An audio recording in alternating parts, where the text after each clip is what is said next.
can I say my opinion and then I will just shut my mouth? You just make everything happen, Joy. I mean, Joy is a genius. We shared some things and some important business tips about how you make your job work. And I was flabbergasted. I do lots of kids' birthdays. My main field was accounting. What do you guys think about the difference between feeling proud? We take the risk and we try. Like, okay, even if we failed, no, it's fine. Okay, we can try again. How old are you? I'm 28. And if you want to say young, it means in a sense that I didn't know what I was getting myself into before I start. When I landed, it's because literally I landed, no plans, nothing. Just open the business and see what happens. Successful people, who are they? Anyone can be successful. If you put something, maybe it's a small thing that you want to do, it will make you successful in your life. It's only about like how the way you're working to arrive to that.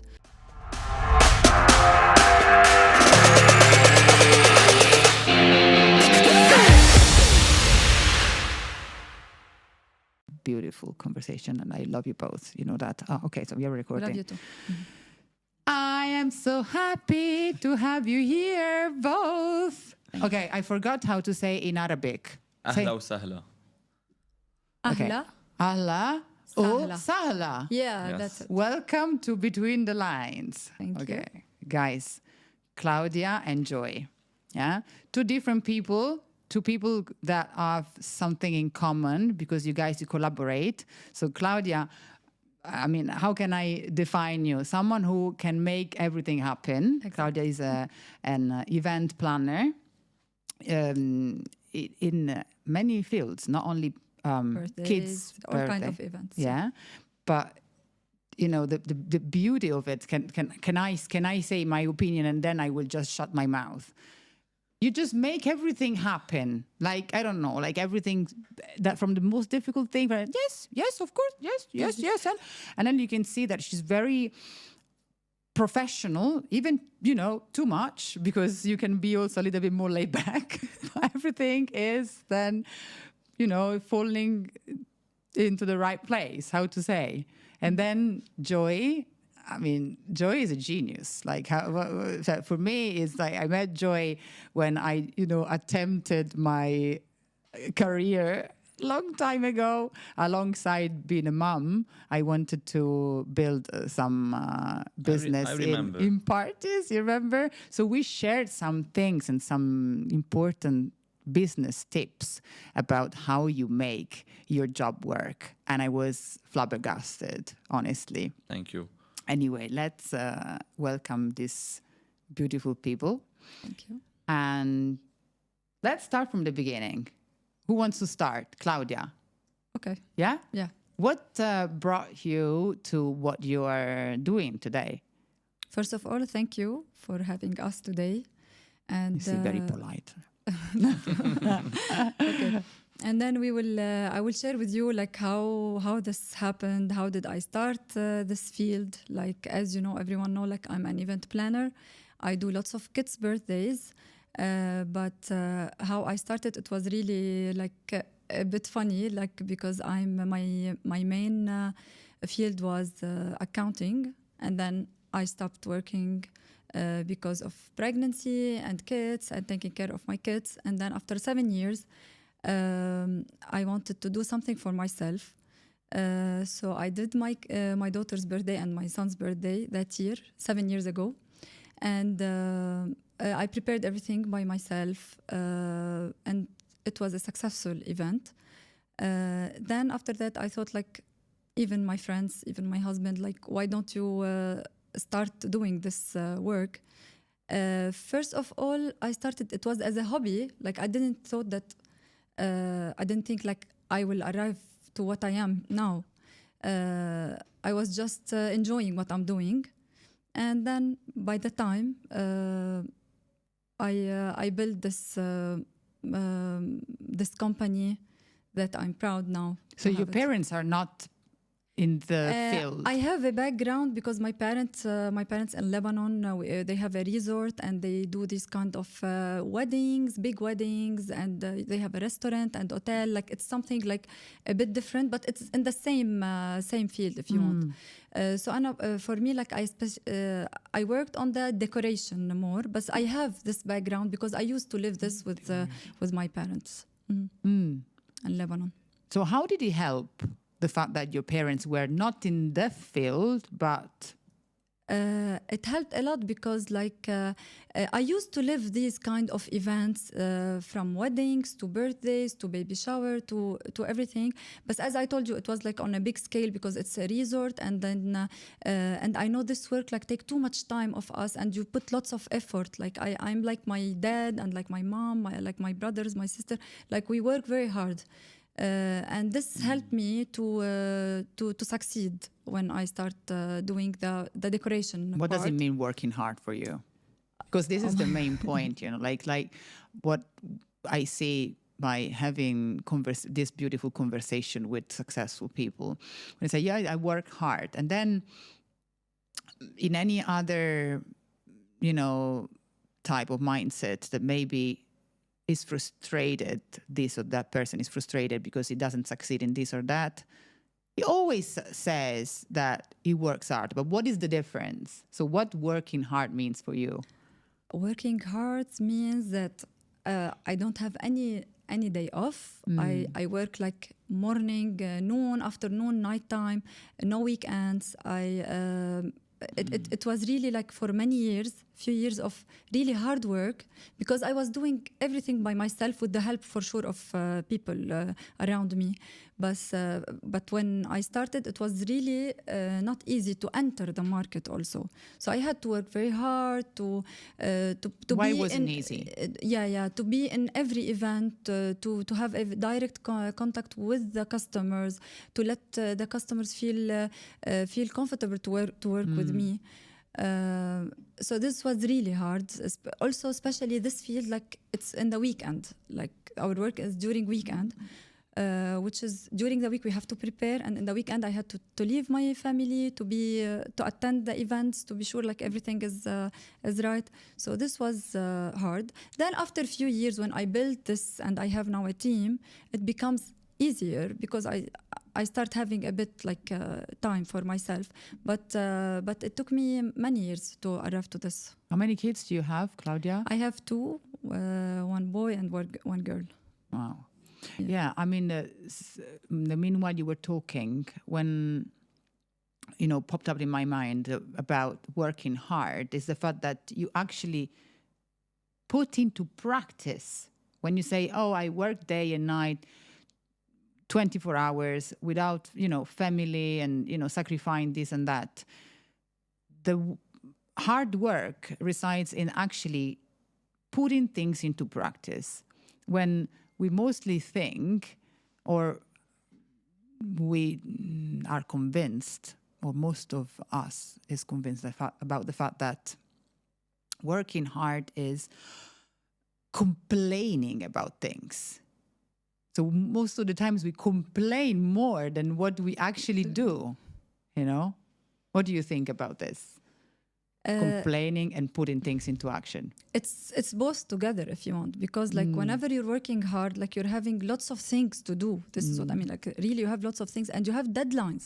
Like whenever you have an event in the weekend, you have to finish all the preparation during the week to finish this, and on the day of the event you have a deadline to finish like on time. The weather may be not good, but you have to do it. So for sure we complain sometimes, a part of like our life to complain. Okay. Joy. Yes. What can you say about yourself? Where did you start? Where did I start? I actually landed in Dubai, and it started immediately. I didn't. When? I was a bit young when I started Cakes and Cookies here in Dubai. Because you're old now, huh? Yeah, I think I'm old now. But how old are you? I'm 28. And if you want to say young, it means in a sense that I didn't know what I was getting myself into before I start. When I landed, it's because literally I landed, no plans, nothing, just open the business and see what happens. It's exactly what happened. I arrived to Dubai mid January, maybe 2021, and then in beginning February it was up and running. And what is your business? we do customized cakes for all events, and basically anything, customized cakes, cookies for corporate events, or mainly sweets. I mean, he says cakes, but they are, what's it called? The one that you do in the circus, the roundabouts, you know? They look pretty much like that. So I do big cakes, yes, mainly I do big cakes. If that's what you mean, I do big cakes, and I like to think it's more of art than cakes, because the main work and the main time, the more time it takes to make a cake, the more it becomes art. Some cakes are easy, but we're known for the more difficult cakes that we do. So when you started,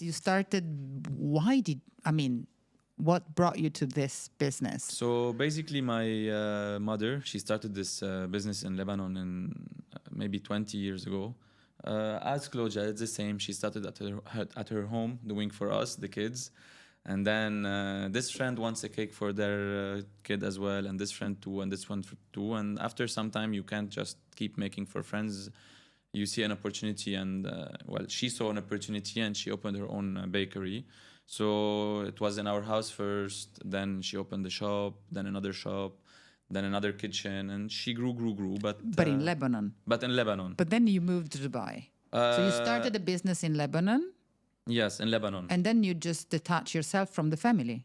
No, we're still, me and my mom, we work closely together. But unfortunately, when we were in Lebanon, it's difficult to work with family. Even if me and my mom, we still work together a lot, and we see eye to eye a lot.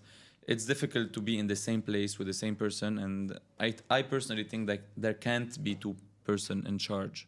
It needs to be one person in charge, or the tasks need to be divided. Who wants to be equally. in charge? Of course, I want to be in charge, and they want to be in charge. And I want things, and they want things, and they were right some places, I was right some other places. Okay, but what was the moment when you were feeling convinced and proud of your decision?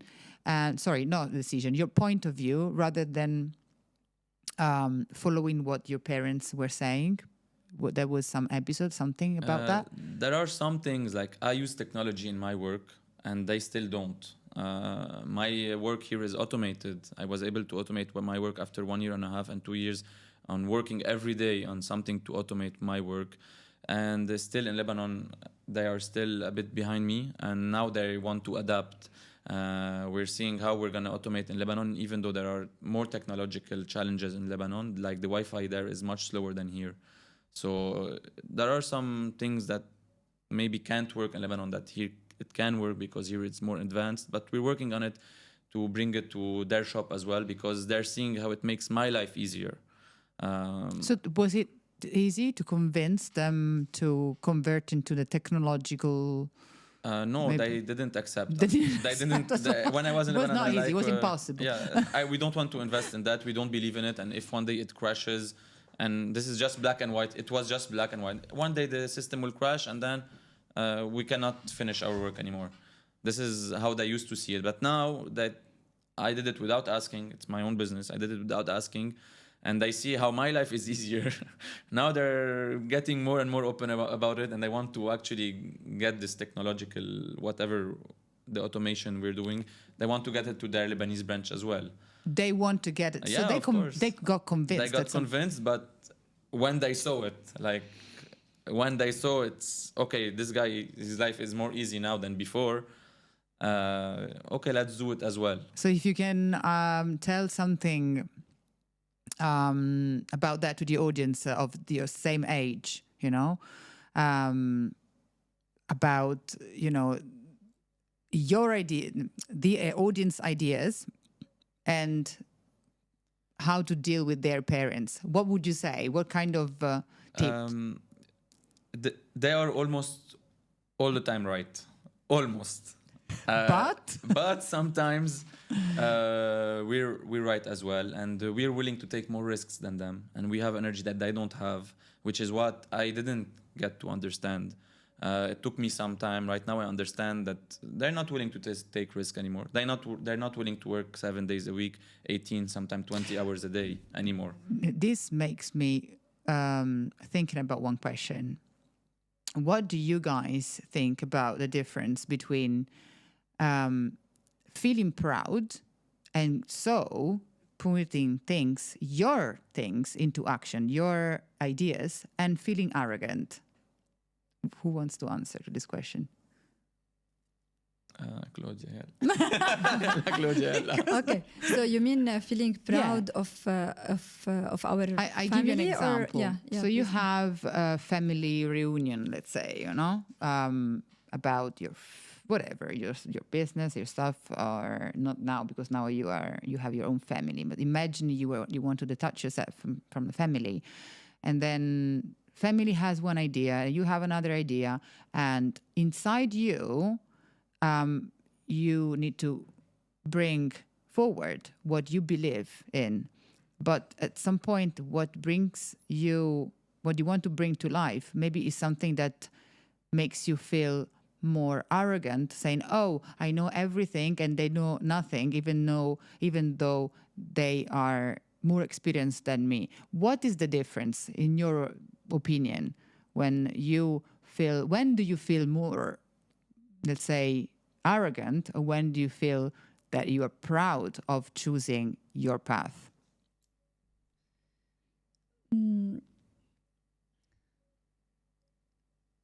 Okay, because I think for them, it's the same. I think for my parents, like I know, like they work in a certain way, that they like to work like this. Even when I go to Lebanon, I said, "Why don't you do this? Why don't you do this? You can. It will be easier for you." Then for them, they feel like they are safe in their comfort place. Yeah. You get me? Like this is our, like, no, if we change, they are afraid from changing. Maybe because they are older.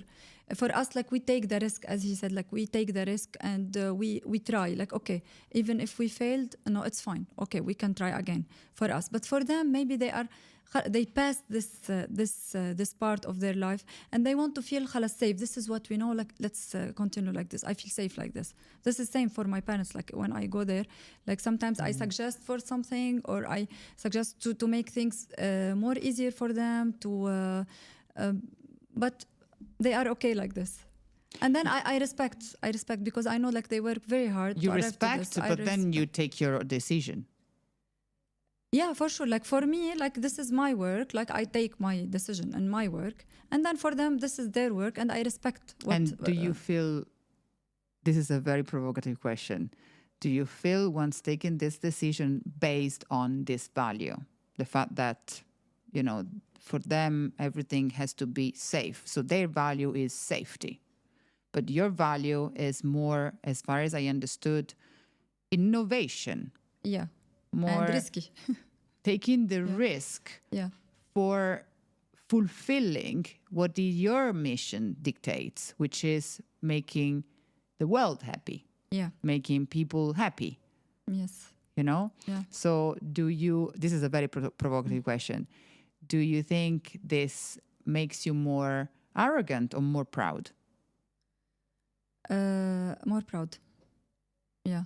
So I feel like, for me, I take the risk and I try, like, if it will. But I know, like, I work very hard to make it happen. Like I don't like to fail. What? So that's why it's called. Yeah.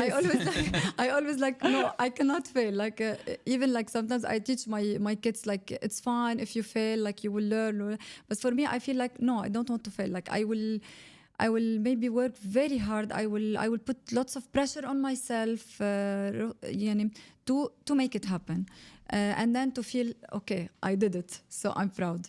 So, as if I understood well, basically, you feel proud because your decision, it is not taken because you feel better than others, but because you are ready to get yourself out of your comfort zone. Yes, exactly.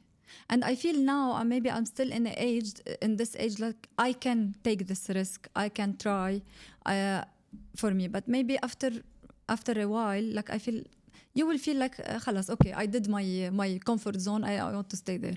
But for me, like for now, I still have this, I feel I'm active, I can try things. Why don't I try it? And then it's fine if I fail, but I work hard to make it happen.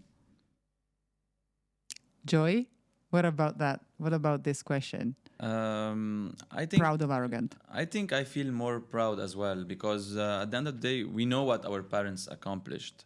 So when they have a different decision than us, and we think that it's not the good decision, and then they are still going for it, then we expect them. We know that they're gonna do that. So for us, for me at least, I feel proud, and they're proud of me. Me and my parents, we have a very good relation, and I don't know, maybe in what I said previously, you guys think that we don't. Me and my parents, we have a very good relationship. I ask them advice for everything. They know more than me, and I'm someone who's down to earth, and I listen to everything they said. If they weren't here to guide me, I wouldn't have made it.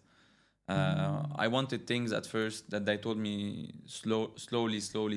I wanted big directly, and now that it's a bit bigger, I'm not going to say it's big. Now that it's a bit bigger, I understand why they said grow one step at a time. Don't just go and open something very, very big.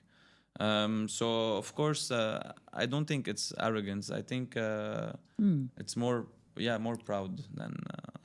So what, when in a situation, maybe imagine that you are throwing a workshop, and you have the audience is 20. They keep saying, because I have my ideas and my parents, that they keep on stopping me from that. What do you say to them?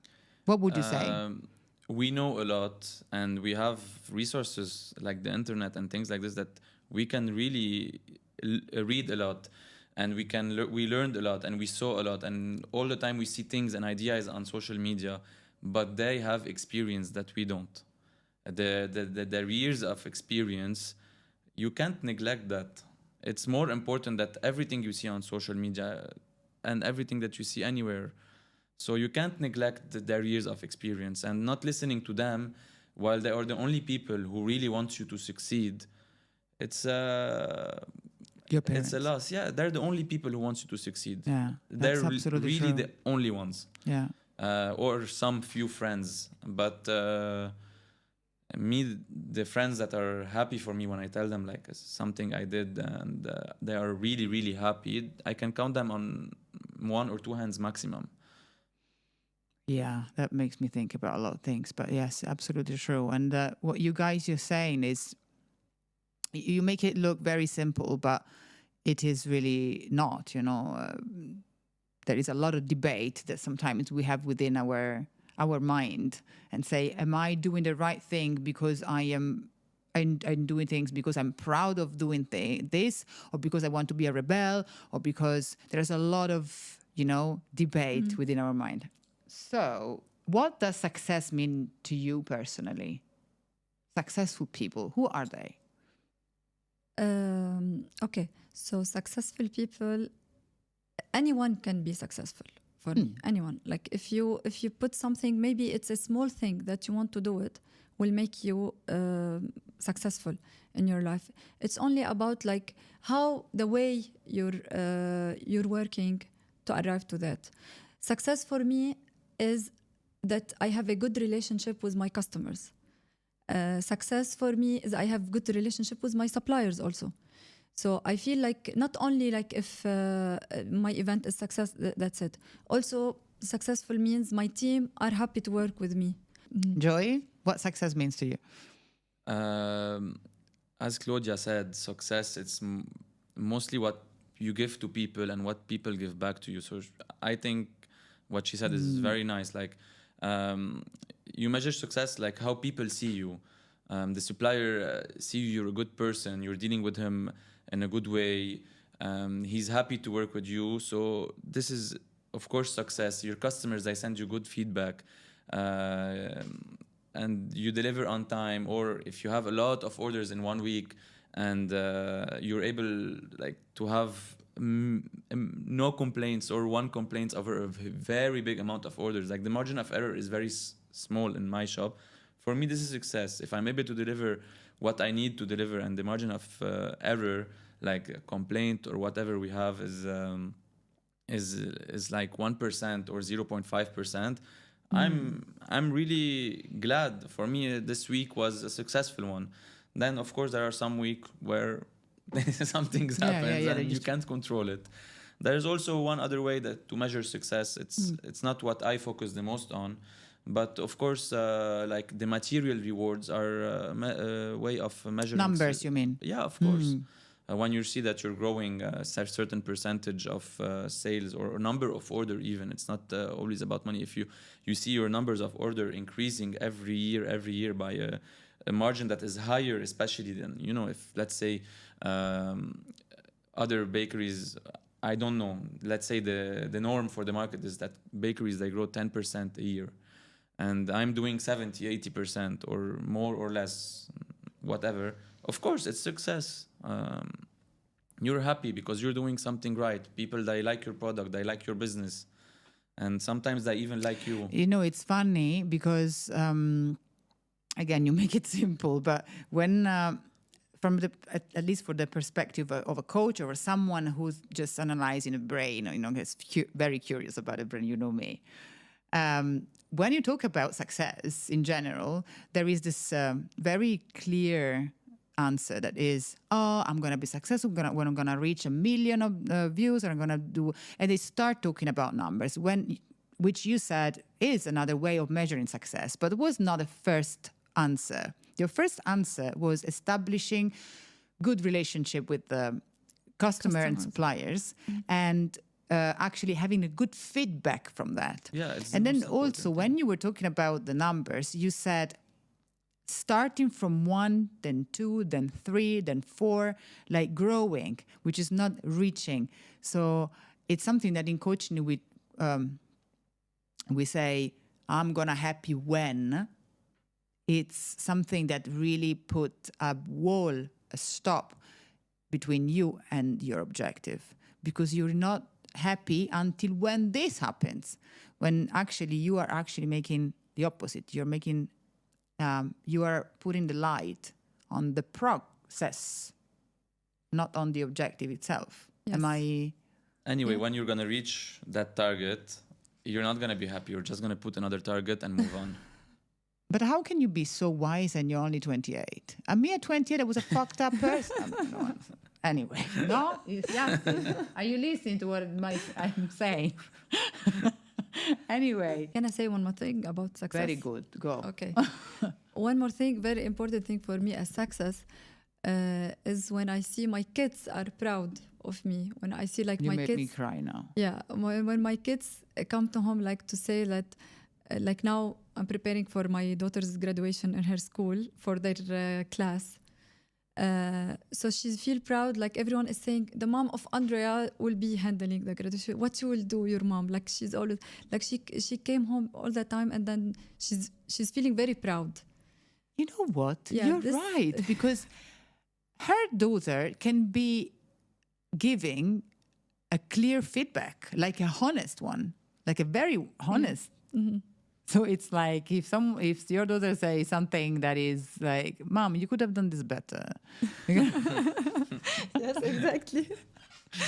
She's always she always like she has her view, and then like she can tell me, like she can the honest thing that she has. Kids how they are. Even my son, like whenever they are in the car, like today morning when I was dropping them to school, so they were talking about the graduation. Then my son, he told Andrea, "Don't worry, Andrea, Mom is the best event planner, so she will be doing the most nice thing for you and your friend." Oh my God! So this will like give me like this is a success for me. Yeah. How are you now working? How are you dealing now with your working hours and the fact the deadlines and the fact you're a mom and you need to respect your private life? Yeah, I'm sure that you guys have completely different lives. Yeah. So having kids, it's with working mom, this is really very hard. I know it passed like few years that I was really away from them. Many weekends I was without them, and like I really appreciate like the support of my husband. He was helpful. Tell me some episode. What when you struggled because you had some work commitment but you had also your kids and then you had to choose between them. Yeah, let's say last week I had a big event, but at the same time, my daughter, she had a basketball game, which is she asked me, "Mommy, please," like she has every Sunday, and then I'm always in my events on Sunday. So she asked me, "Mommy, please, I want you to come and watch me." Then I decide like I will not go to my event. I will go to watch my daughter. And then like for me, I'm very happy. Like I watch my daughter, but I know I should have been in the event also. You got me? Like even the customer said you were not in my event. Like I and what know, did you? How did you feel after that?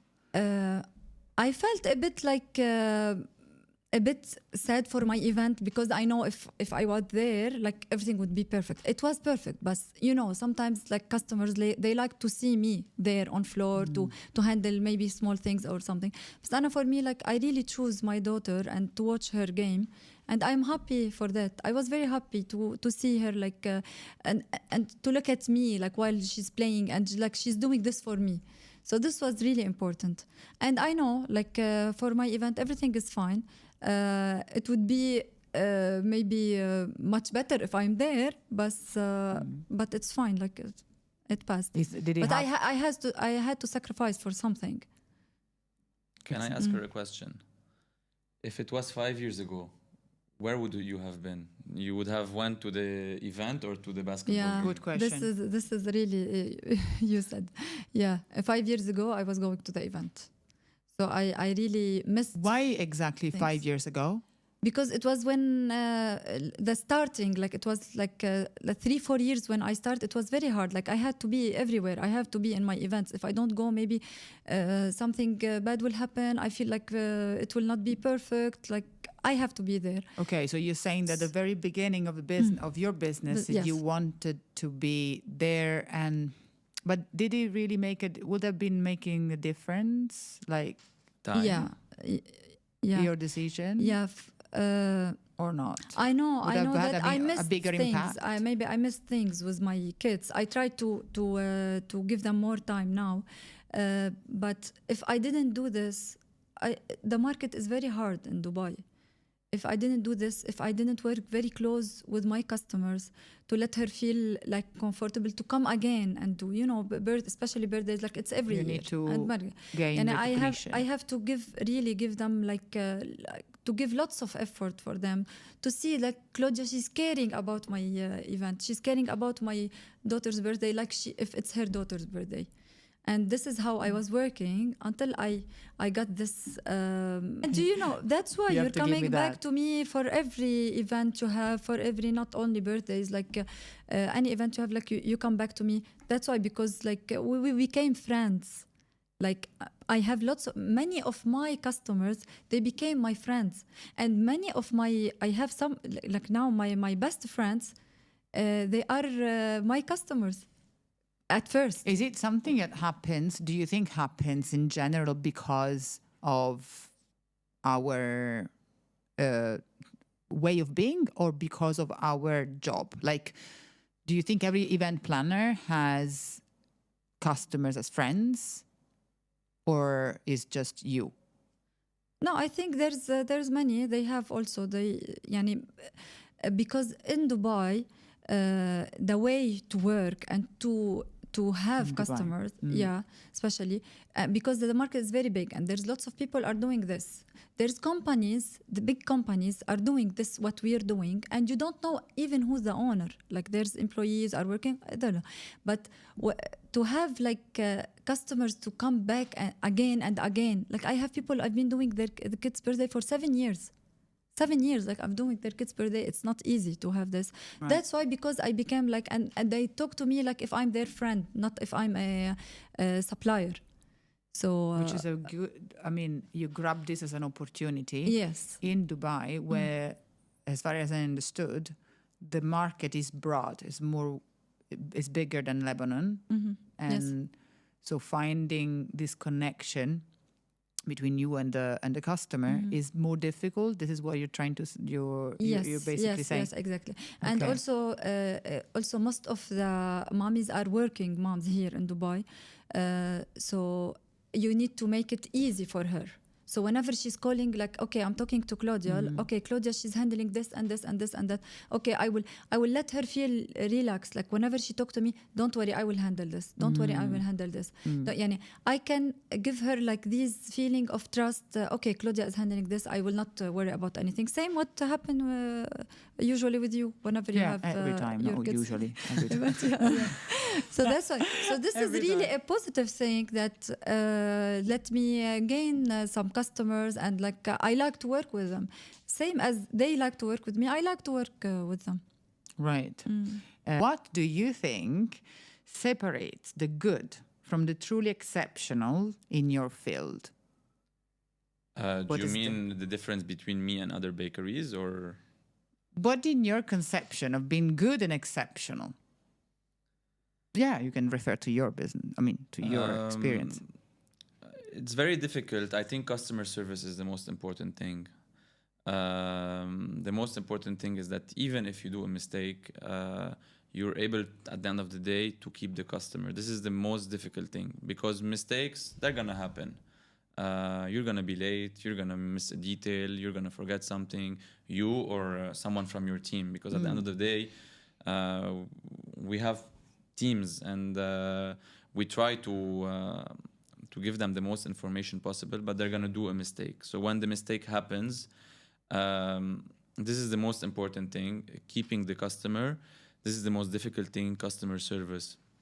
Being able to answer the customers, being able to make the customer feel safe. As she said, it's very important. If the customer trusts you, he comes, he gives you the order in 2 minutes, and it's done already. Some people, it's the first time they work with you. They ask so many questions. They don't know you yet. So customer service is so important. Really, really, really important. This is the biggest difference between, not only in my business. If you're talking about all businesses, this is the, it's the main difference. If you... Why? Why do you think? We live in Dubai. It's a very fast-paced place. You want to get things done. Everyone has work. Everyone has friends. Everyone has so many things to do. Most people here are expats, and everyone here is here to work. So everyone is running towards their goal. If they're coming to your company for something, they don't want to waste time. They want you to know your things. They want you to give them exactly what they ask them, the quality that they ask for. And if there is a mess up, they want someone to answer and to be there and to rectify whatever if it's possible to rectify. If not, then to take other measures. So you basically are saying the two main pillars are the product and how you establish the. Let's say that the product is a good product, otherwise that's a problem. Yeah. But on the other hand, there is a huge role played by the relationship between, how you respond to, stressful situation and if where clients are involved. And if they want a cake for the same day, and you can I ask you a cake for the same day? I never asked you a cake for the same day. Ask Claudia to my left.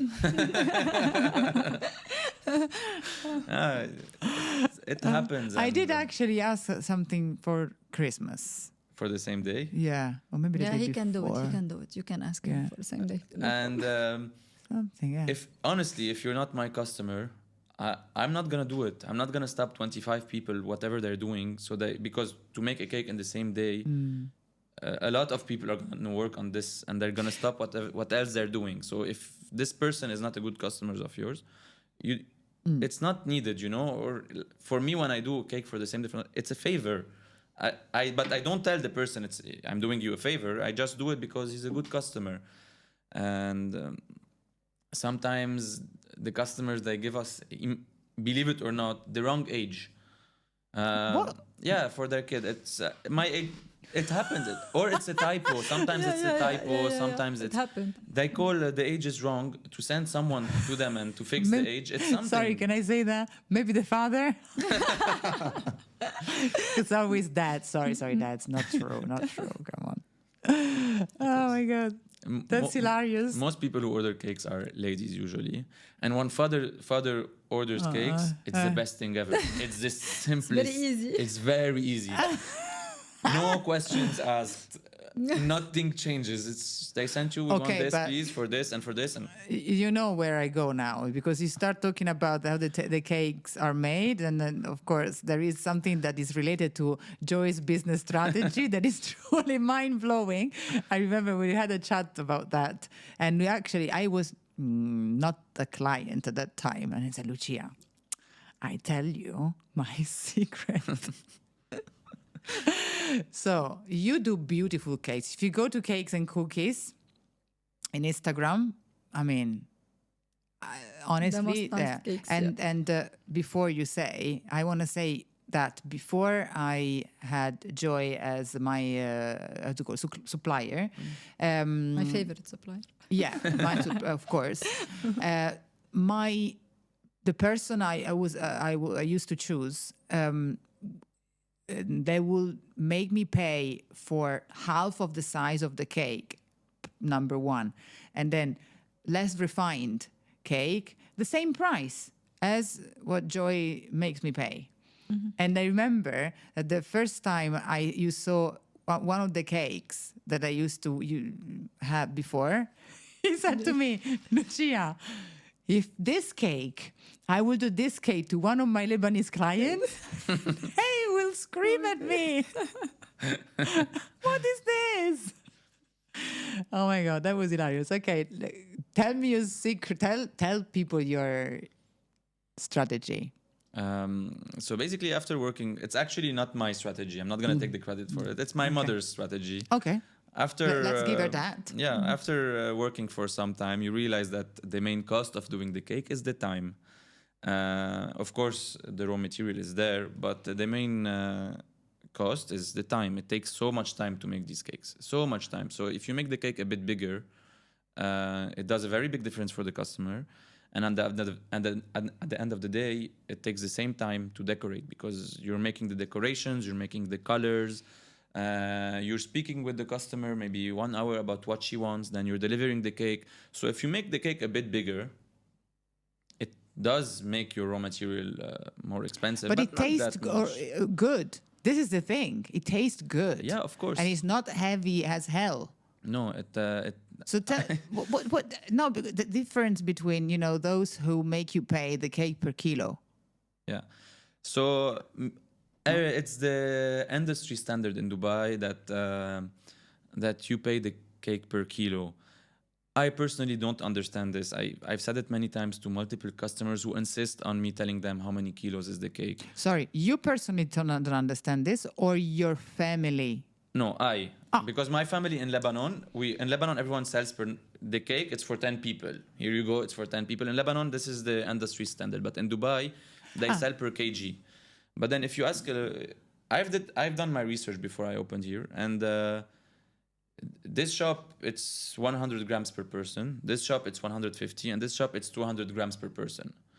So, and then this shop, it's technicalities, but this shop, they give you the price, the weight of the cake with the decoration on it.